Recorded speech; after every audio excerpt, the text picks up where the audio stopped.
Bismillahirrahmanirrahim. Assalamualaikum warahmatullahi wabarakatuh. Pada kesempatan kali ini saya akan menjelaskan materi pengantar untuk mata kuliah elemen mesin 1. Jadi mata kuliah ini merupakan mata kuliah yang mempelajari tentang komponen-komponen mesin, baik dari komponen yang paling kecil maupun yang besar, kemudian juga perhitungan-perhitungannya, kemudian mengenai bahan-bahan yang digunakan, serta dimensi yang diperlukan. Nah, sebelum lanjut dalam perencanaan, tentunya ya kita akan mempelajari dulu mengenai dasar-dasar tentang apa itu elemen mesin. Secara umum, mata kuliah tentang elemen mesin itu merupakan ilmu yang mempelajari bagian-bagian mesin, dilihat antara lain dari sisi bentuk komponen, kemudian juga dari sisi cara kerjanya, kemudian juga bagaimana cara merancang dan menghitung kekuatan dari komponen tersebut. Jadi secara umum, mata kuliah tentang elemen mesin ini merupakan mata kuliah yang mempelajari baik itu dari segi komponen mesin, kemudian perencanaannya, kemudian perhitungan-perhitungan perencanaannya, bahkan sampai pada memprediksi umur pakai dari suatu komponen. Nah, materi-materi yang nantinya perlu dipelajari dalam elemen mesin, yang pertama itu tentang sistem gaya. Jadi kita akan mempelajari gaya-gaya yang terjadi pada suatu material, karena dalam perencanaan tentunya gaya yang terjadi pada suatu material itulah yang akan menentukan berapa dimensi yang dibutuhkan dari elemen mesin itu sendiri. Tentunya semakin besar gaya yang terjadi dengan bahan yang sama, maka akan memerlukan atau akan membutuhkan komponen yang lebih besar. Kemudian juga ada tegangan dan tegangan. Tegangan dan tegangan ini kaitannya dengan gaya tadi. Dari sistem gaya, kemudian dari gaya tersebut maka akan diketahui berapa tegangan yang terjadi pada suatu material dan juga berapa regangan yang akan terjadi. Yang selanjutnya tentang pengetahuan bahan. Jadi di mata kuliah ini tentunya akan mempelajari tentang bahan yang digunakan dalam komponen mesin. Tentunya bahan-bahan tersebut itu akan erat kaitannya dengan sifat-sifat bahan atau kemampuan bahan terhadap beban atau mungkin gaya. Kemudian juga akan mempelajari tentang proses produksi, ya, kaitannya dengan proses produksi. Selanjutnya masih tentang elemen mesin. Jadi elemen mesin itu dapat diartikan juga sebagai alat untuk memindahkan benda.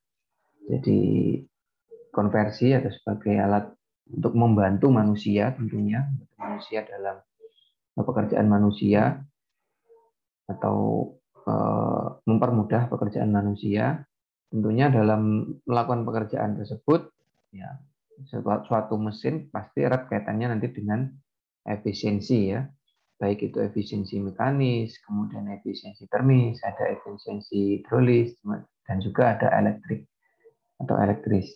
Efisiensi itu kaitan erat dengan berapa daya yang digunakan atau berapa energi yang dibutuhkan dengan energi yang mampu dihasilkan. Tentunya dalam sebuah mesin, misalkan mesin motor bakar bensin, tentunya ada berapa energi dari bahan bakar yang diperlukan, kemudian outputnya adalah berapa energi mekanis yang mampu dihasilkan. Energi mekanis tersebut nanti kaitannya dengan daya motor, ya, atau daya mesin yang mampu dihasilkan. Kemudian elemen mesin adalah bagian penting yang dibutuhkan dari saya geser dulu, maaf. Nah, jadi untuk elemen mesin ini adalah bagian penting yang dibutuhkan dari suatu keseluruhan yang lebih besar. Jadi kenapa dikatakan dengan elemen mesin atau elemen adalah komponen dari suatu keseluruhan, di mana komponen tersebut adalah komponen yang paling kecil, misalkan dari sebuah mesin motor, ya.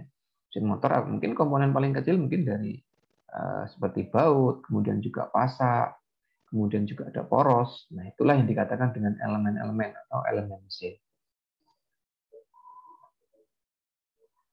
Nah, ini tadi yang sudah saya sebutkan, ya. Jadi elemen mesin itu terdiri dari misalkan yang paling kecil bisa baut, kemudian juga pegas, ada poros, ada bantalan, ada kopling, ada roda gigi, kemudian juga ada puli dan seterusnya.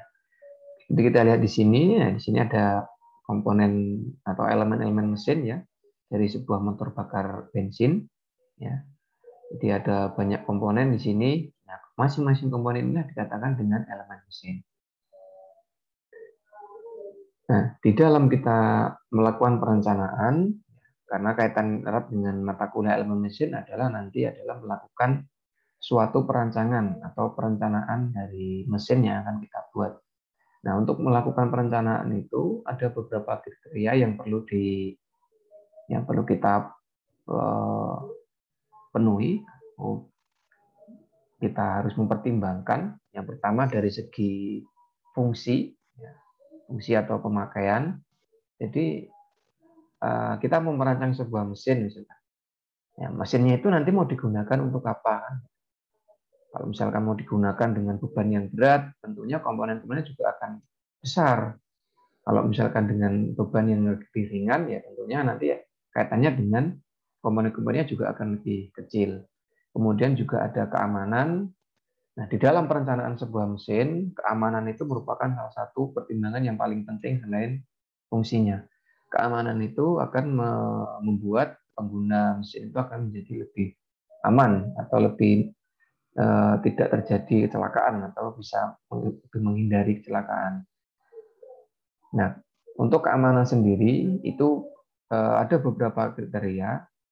Ya, jadi ada keamanan dari hal segi bahan yang digunakan, kemudian juga keamanan dari segi faktor daya atau daya koreksi. Kemudian juga yang selanjutnya dapat diandalkan, dapat dari segi biaya. Ya, jadi dari segi biaya juga perlu kita pertimbangkan. Kemudian yang selanjutnya dapat diproduksi. Nah, dalam perencanaan sebuah mesin, ya tentunya kita harus mempertimbangkan apakah sebuah alat atau mesin yang kita rencanakan itu dapat kita produksi. Kalau perencanaannya terlalu kecil, mungkin terlalu rumit, nah itu akan sangat sulit dalam hal produksi. Karena itu menjadi salah satu pertimbangan atau kriteria dalam perencanaan.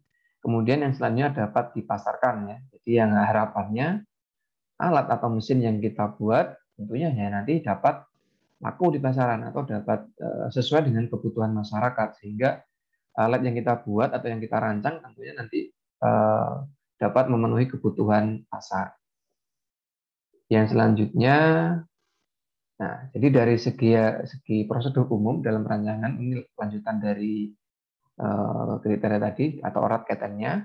Yang pertama itu mengenali kebutuhan, kemudian juga mekanisme, kemudian juga analisa gaya. Gaya yang terjadi, misalkan di sini ada sebuah gambar, ini ada gaya yang terjadi dalam sebuah misalkan poros. Tentunya gaya ini nanti akan menentukan berapa dimensi dari alat yang kita gunakan atau dari mesin yang mau dibuat. Kemudian juga dari pemilihan bahan. Pemilihan bahan ini kaitannya nanti dengan kekuatan bahan. Jadi dari sebuah bahan itu tentunya masing-masing bahan akan memiliki kekuatan atau tegangan geser izin masing-masing. Nah, itu merupakan salah satu yang perlu dikaji dalam perencanaan sebuah mesin. Kemudian juga ada desain, ada modifikasi, ada gambar detail, ada produksi. Nah, ini merupakan prosedur umum dalam perencanaan atau perancangan mesin. Yang selanjutnya mengenai sifat-sifat bahan. Jadi dari sifat-sifat bahan itu ada kekuatan tarik. Jadi di sini ada yang namanya grafik tegangan-tegangan. Jadi ada batas luluh, kemudian juga ada batas proporsional, batas elastis, ada modulus elastisitas tarik, ada keutan atau persen permanjangan, kemudian juga ada kekuatan geser, ada rasio Poisson, kemudian juga ada modulus elastisitas geser, modulus lentur, dan kekerasan. Nah, ini merupakan masing-masing dari sifat-sifat bahan, kemudian untuk tegangan-tegangan juga ada grafiknya, sehingga nanti dalam perencanaan ini merupakan faktor-faktor yang perlu kita pertimbangkan. Berapa kekuatan tarik bahan, berapa tegangan gesernya, atau berapa kekuatan gesernya, berapa tingkat kekerasannya. Nah, tentunya untuk menguji masing-masing ini ada prosedur masing-masing, seperti pengujian tarik, kemudian juga ada pengujian kekerasan, itu ada metode pengujiannya tersendiri. Yang selanjutnya masih dalam sifat bahan, ya ini lanjutan dari yang tadi, jadi ada tegangan, kemudian juga ada tegangan. Ini ada batas deformasinya, kalau dia masih di bawah B, ini masih dalam deformasi elastis.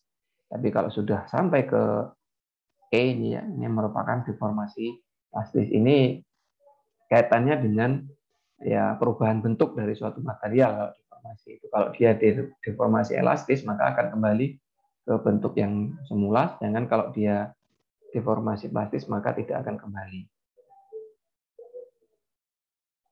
Kemudian juga ada sifat bahan, ini tegangan tarik. Nah, ini kalau kita mau menguji berapa kekuatan tarik material, maka akan dibentuk spesimennya seperti ini. Tentunya nanti ada kriteria atau dimensi tertentu ya untuk melakukan uji tarik.